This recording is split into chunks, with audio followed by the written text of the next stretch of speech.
Allahu gjendjen e gjithë neve.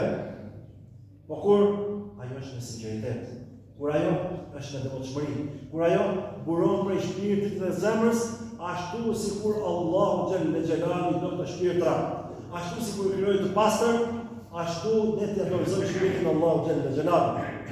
E ku ka muaj më të volitshëm dhe muaj më të bukur se sa muaji i agjërimit, muaji i mëshirës, muaji i Ramazan, muaji në të cilën shtohet mëshira e Allahut, shtohen mirësitë dhe begatitë e Allahut, lidhen shejtanët e mallkuar.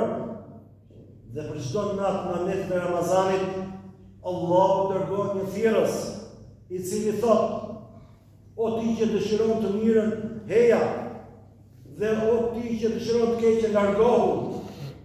Në çdo natë në netët e Ramazanit, Allahu subhanahu wa taala çliron njerëz nga zjarri i xhehenemit. Në çdo natë në netët e Ramazanit, Allahu subhanahu wa taala jep mëjde për ata cilët e duan dhe dëshirojnë mëshirën e Allahut subhanahu wa taala. Prandaj Allahu na fton në çdo kohë dhe jo kohë pas kohe, sikur ne rëndom jemi mësuar ta themi. Na fton Allahu në çdo kohë në mëshirën e Tij, në sofrën e Tij. Por a ka prej nesh që kërkojnë mëshirën e Allahut?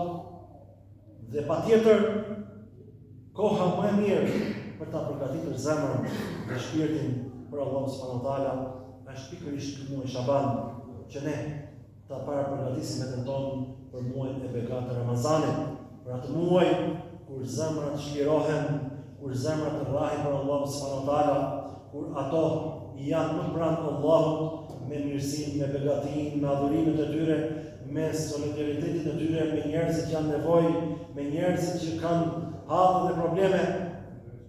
Njeriu duhet të kryejë obligimet e tij ashtu sikur Allahu kërkon prej nesh, duke përfunduar Allahu xhallal xhelaluhu elus ta bëjë mezhlis pro nesh dhe jo kundër nesh, ta bëjë ata të kemi në peshorën e veprave tona të mira, atë ditë kur dalim para Allahut vetëm me veprat tona, atë ditë kur thot Allahu xhallal xhelaluhu vetëm se ata që erdhën do të thotë Allahu me zemra të pastërta, me zemra të mira, atë ditë kur nuk pranon Allahu xhallal xhelaluhu vetëm se sinqeritet dhe devotshmërinë.